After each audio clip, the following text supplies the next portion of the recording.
हुज़ूर अलैहिस्सलातु वस्सलाम ने इरशाद फरमाया, हज़रत अबू कबशा अल-अनमारी रज़ियल्लाहु ताला अन्हु से रवायत है, हुज़ूर ने 3 बातें कसम खा के इरशाद फरमाया कि मैं कसम खाता हूँ कि सदक़े से माल घटता नहीं है, सदक़े से माल में इजाफ़ा होता है, कमी नहीं आती। ये अल्लाह के रसूल ने कसम खाई है। जिसको अल्लाह के रसूल की कसम पर यकीन होगा वो इस पे ज़रूर अमल करेगा। और अगर देखें ना, एक बार आजमाना तो है ना, हुजूर का जो फरमान है, हुजूर तो वैसे भी फरमा दें तो वो भी वराउल वरा है, लेकिन करीम आका कसम खा रहे हैं कि सदक़े से माल घटता नहीं है, माल में इजाफा होता है।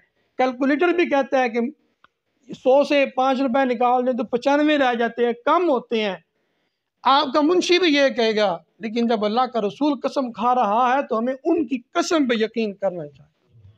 दूसरी बात इरशाद फरमाई कि जब कोई किसी पे जुल्म करता है और वो उस जुल्म को बर्दाश्त कर लेता है, अल्लाह के रसूल फरमाते हैं मैं कसम खाता हूँ कि अल्लाह तबारक व तआला उसको उस जुल्म को बर्दाश्त करने की वजह से अल्लाह उसकी इज़्ज़त में इजाफा फरमा दे। पहली बात कि अल्लाह तबारक व तआला सदक़े से माल में कमी नहीं करता, बढ़ा देता है। दूसरी बात क्या थी?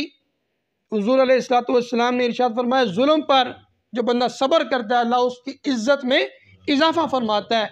तीसरी बात हुज़ूर ने इरशाद फरमाया कि जो बंदा मांगने लग जाता है ना, जो बंदा मांगने लग जाता है वो फिर सारी ज़िंदगी मांगता ही रहता है, उसकी मोहताजी ही ख़त्म नहीं होती।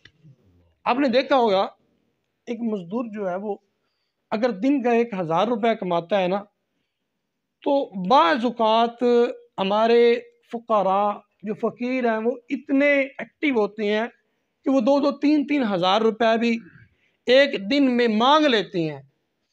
लेकिन क्योंकि मांगते हैं, मेहनत नहीं करते, काम नहीं करते, तो अल्लाह के नबी ने तो कसम खाई है, फरमाया कि मैं कसम खा के कहता हूँ जो बंदा मांगना शुरू कर देता है अल्लाह ताला उस पर मोहताजी का दरवाज़ा खोल देता है, उसकी फिर कभी भी हाजात पूरी नहीं होती, वो फिर मांगता ही रहता है।